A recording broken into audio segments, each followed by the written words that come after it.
A Entrega Incondicional, de Michael A. Singer, áudio 13.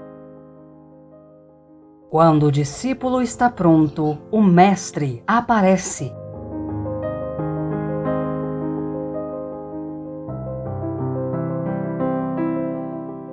A não ser para os trabalhos escolares, a leitura de livros nunca tivera um papel importante na minha vida. Mas, assim como os 3 pilares do Zen havia aparecido exatamente quando eu estava pronto para ele, outro livro chegou a mim logo antes de me mudar para minha casa. Foi um presente de Bob Merrill, um amigo que, como eu, se interessava muito por yoga e meditação.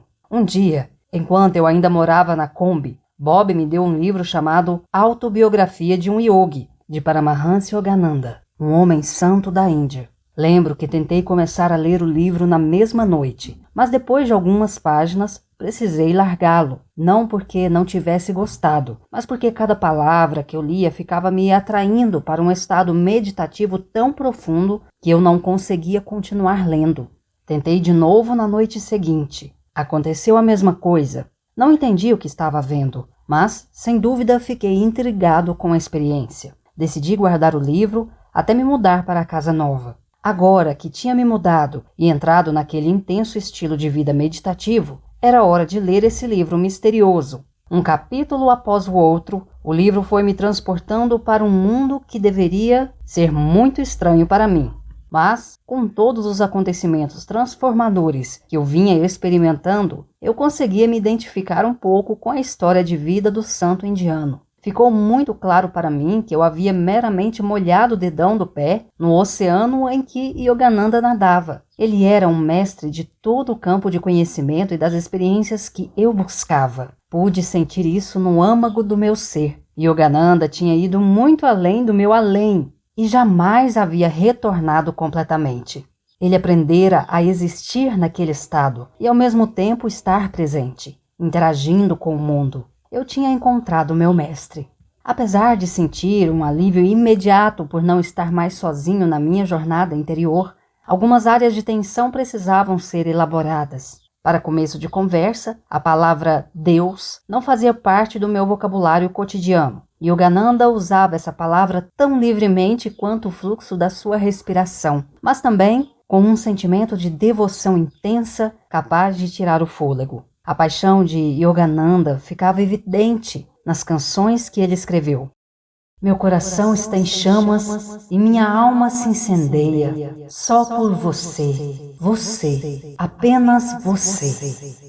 Curiosamente, eu conseguia me identificar com isso. Desde que havia tocado aquele lugar de extrema beleza dentro de mim, meu coração também estava em chamas. Na verdade, eu tinha perdido o interesse por todas as outras coisas. Só queria meditar para tornar a ir além de mim mesmo.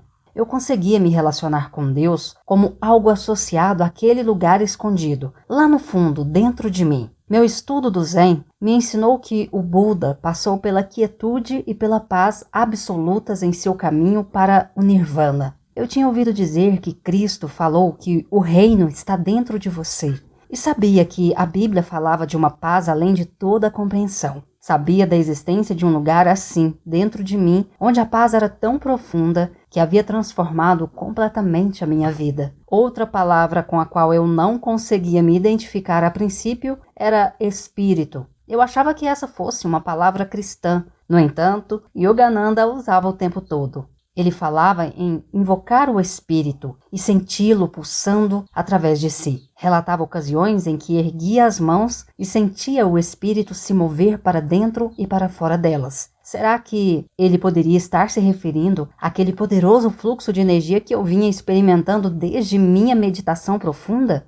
Frequentemente eu sentia aquele campo de energia fluir do ponto entre os meus olhos, descer pelos braços e sair pelo centro das palmas das mãos.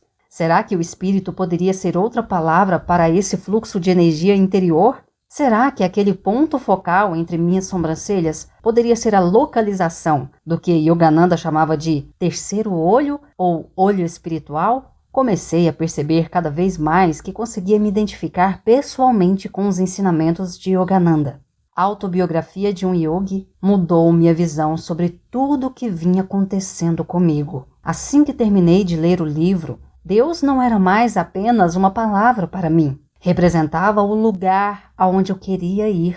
Eu tinha começado essa jornada querendo saber quem eu era. Quem era aquele que observava a voz da mente? Agora, eu percebia que os grandes santos e mestres de todas as tradições religiosas tinham ido além de seu eu pessoal para encontrar seu eu espiritual.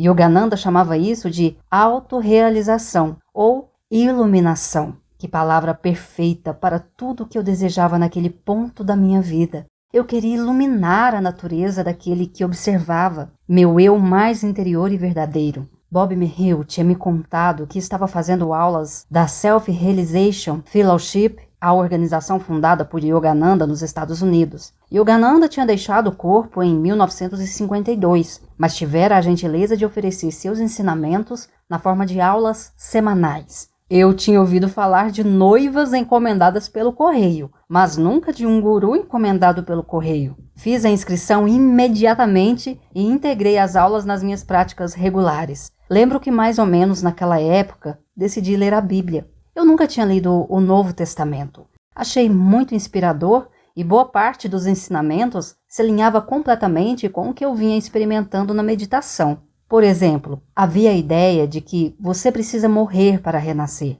Era exatamente isso que eu estava tentando alcançar, a morte do pessoal para renascer no espiritual. Coloquei imagens de Cristo e de Yogananda no altar onde eu meditava. Queria aprender com eles. Eu estava começando a me dar conta de que não conseguiria trilhar o caminho sozinho. Eu precisava de ajuda.